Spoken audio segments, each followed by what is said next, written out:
जय गुरुजी। संगत जी, जो भी नई संगत गुरुजी महाराज से जुड़ रही है उनके मन में गुरुजी को भोग लगाने को लेके तरह तरह के सवाल होते हैं कि हम गुरुजी को क्या भोग लगाएं, कैसे भोग लगाएं, क्या कोई नियम है या हम गुरुजी को कब भोग लगाएं, दिन में कितनी बार लगाएं। संगत जी, सबसे पहले आप ये बात समझ लें कि हमारे गुरुजी महाराज ने कभी नहीं कहा कि आप उन्हें भोग लगाएं या किसी प्रकार का कोई नियम भी नहीं है।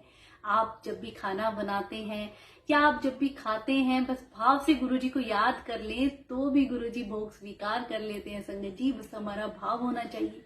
कितनी ऐसी पुरानी संगत के मैंने सत्संग सुने हैं, वो कहते हैं हम तो गुरुजी को कोई भोग नहीं लगाते, हम तो बस खाते वक्त भाव से याद कर लेते हैं तो गुरुजी हमारे पास भोग लगाने आते हैं। और बात भी सही है संगत जी, अगर हम भाव से गुरुजी को एक पानी का गिलास भी अर्पण कर दे तो गुरुजी उसमें भी खुश हो जाते हैं। भगवान तो हमारे भाव के भूखे हैं, उन्हें और कुछ नहीं चाहिए। संगत जी, कई बार संगत के मन में होता है कि हम तो कहीं बाहर गए हुए हैं, हमें गुरुजी को भोग लगाना था या उस टाइम हमने घर पे खाना नहीं खाया तो गुरुजी को कैसे भोग लगाएं या कब पहले से बना के जाएं। संगत जी, किसी भी ऐसे चक्रों में ना पड़े। जहां भी आप हैं, कहीं भी हैं, बैठे हैं भोजन के लिए, उस वक्त बस गुरुजी को सच्चे मन से याद कर लें कि आओ गुरुजी भोग लगाओ, तो गुरुजी हमारा भोग स्वीकार करते हैं। संगत जी, गुरुजी महाराज ने इसीलिए गृहस्थी में रहते हुए हमें किसी भी प्रकार के नियमों में नहीं बांधा है, क्योंकि हम एक बार नियम बना लेते हैं तो कई बार उसे निभा भी नहीं पाते हैं, तो फिर मन में वही वहम पड़ जाता है। तो आप कोई भी ऐसा नियम ना बनाए संगत जी। हाँ, अगर आप सच्चे दिल से और भाव से निभाना ही चाहते हैं कि जो परमात्मा ने हमें सब कुछ दिया, सबसे पहले हम उन्हें अर्पण करें, उसके बाद खुद चखें, तो संगत जी वो प्रसाद हमारे लिए महाप्रसाद बन जाता है, हमें कितनी ही बीमारियों से भी बचाता है। अगर आपका भाव ऐसा है तो आप बिल्कुल गुरुजी को अपने भाव से भोग लगाइए। जो भी कुछ आपके घर में बनता है सब कुछ आप गुरुजी को भोग लगा सकते हैं। गुरुजी महाराज के में भोग लंगर प्रसाद में तो प्याज लहसुन का भी परहेज नहीं है। आपने बड़े मंदिर में देखा होगा, वहां भी प्याज लहसुन डाल के ही गुरुजी का लंगर प्रसाद तैयार किया जाता है। तो संगत जी, इसी से हमें पता चलता है कि हमारे गुरुजी महाराज ने हर प्रकार के भ्रमों वहमों नियमों से हमें दूर किया है। तो आप गुरुजी को जो भी कुछ बनाएं भोग लगा सकते हैं। एक अलग से गुरुजी के भोग के लिए थाली ले लें, उसे लगाएं, उसमें भोजन रखें और किसी अच्छे साफ कपड़े से या प्लेट से उसे कवर करके गुरुजी के स्वरूप के सामने 10 से 5 मिनट रखें और जब तक वहीं बैठ जाएं, मंत्र जाप करें, गुरुजी का ध्यान लगाएं, अपनी कुछ बातें शेयर करें। उसके बाद वो लंगर प्रसाद आप उठा लें, सारा थोड़ा थोड़ा आप फैमिली मेंबर्स को दें, वो महाप्रसाद बन जाता है जो हमें हर प्रकार की बीमारी से बचाता है। या फिर अपने आप बाकी खाने में उसे मिक्स कर सकते हैं। पर संजय जी, एक बात का हमें जरूर ध्यान रखना है कि गुरुजी को जो भी कुछ भोग लगाया जाता है, चाहे वो चाय प्रसाद हो, चाहे लंगर प्रसाद हो, वो कभी भी दोबारा गर्म नहीं करना है। वो हमें ऐसे ही सारे फैमिली मेंबर्स को थोड़ा थोड़ा खा लेना है, जो हमें हर प्रकार की बीमारियों से बचाता है।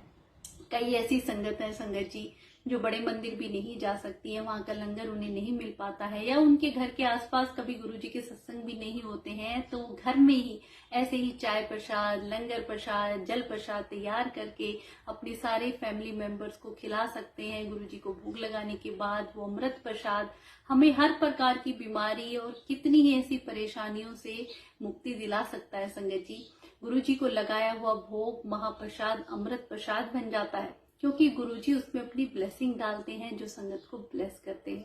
तो कभी भी मन में ये न लाएं कि कई बार संगत जी गृहस्थी में ये भी होता है कि हमने एक टाइम भोजन बनाया और वही बचा हुआ है, तो क्या हम दोबारा तो गुरुजी को लगा नहीं सकते? कोई बात नहीं संगत जी, आप कुछ भी खाएं, चाहे आप दूसरे टाइम बना हुआ खाएं, बस गुरुजी को याद कर लें, गुरुजी सब स्वीकार करते हैं।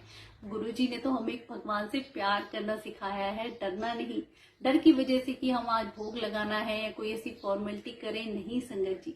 भाव से, सच्चे मन से जितना आप कर सकें उतना करें और बस उसे अच्छे दिल से और ईमानदारी से निभाएं। और एक बात और संगत जी, जब भी आप गुरुजी का भोग बनाते हैं तो अपनी किचन को बिल्कुल नीट एंड क्लीन रखें। गुरुजी महाराज को साफ सफाई बहुत पसंद है संगत जी। जब हम गुरुवाणी चलाते हुए घर में लंगर बनाते हैं या जो भी आप भोजन बना रहे हैं, उसमें जब वो पॉजिटिव वाइब्रेशन जाती हैं तो हमारे घर के जितने भी फैमिली मेंबर उसको खाते हैं तो उनके अंदर भी आप चेंजेस देखेंगे, उनके नेचर में भी चारों तरफ पॉजिटिविटी फैल जाती है। तो जो भी कोई भोजन बनाता है, गुरुवाणी चलाते हुए, मंत्र जाप करते हुए, और वो भोजन हमें कभी चखना नहीं है। गुरुजी महाराज को लगाने से पहले कभी भोजन ना चखे। और संगत जी, मेरा खुद का एक्सपीरियंस है कि जब भी कभी ऐसा हो जाता है कि आज खाने में नमक ज्यादा डल गया, कुछ चीज ज्यादा डल गई है, तो मैं तो गुरुजी से ही कह देती हूँ, गुरुजी महाराज आज संभाल लेना। पहले गुरुजी को भोग लगाती हूँ और बाद में संगत जी कैसे गुरुजी उसको बिल्कुल बैलेंस कर देते हैं, ऐसे संभाल लेते हैं। ऐसी छोटी छोटी चीजों को ही तो गुरुजी महाराज सुनते हैं और हमें इतनी खुशी देते हैं। संगत जी, एक और प्यारा सा सत्संग, एक आंटी जो गुरुजी महाराज को हर थर्सडे को कढ़ी का भोग लगाया करती। गुरुजी महाराज को कढ़ी पसंद है तो वो थर्सडे को कढ़ी बनाया करती थी। एक थर्सडे को वो भूल जाती हैं, उस दिन दाल भिगो लेती हैं बनाने के लिए। अब वो दाल बना लेती हैं, बाद में याद आता है तो थर्सडे था। अब उन्हें बड़ा फील होता है, गुरुजी से माफी मांगती हैं, गुरुजी आप नाराज हो गए हो क्या, आज मैंने कढ़ी का भोग नहीं लगाया। उनके मन में वहम पड़ जाता है। संगत जी, नेक्स्ट डे सुबह पूरी रात वो यही सोचती रही कि ये हुआ वो हुआ, गुरुजी नाराज हो गए होंगे, मेरे से गलती हो गई। अगले दिन उन्होंने जैसे ही सुबह उठ के अपना फोन उठाया तो सत्संग लगाया, तो सबसे पहला सत्संग यही आया कि एक ओल्ड संगत बता रही थी कि गुरुजी महाराज को दाल भी बहुत पसंद है, गुरुजी कई बार अपने हाथों से दाल बनाया करते। आंटी का मन इतना खुश हो जाता है कि गुरुजी कैसे मैं पूरे दिन कल डाउटफुल रही, नेगेटिव सोचती रही, वहमों में पड़ी रही, और आप कैसे हर मेरे क्वेश्चन का, डाउट का आंसर भी दे देते हैं। संगत जी, ऐसे प्यारे गुरुजी महाराज हमें कहाँ मिलेंगे जो तुरंत ही हमारी किसी भी समस्या का सॉल्यूशन कर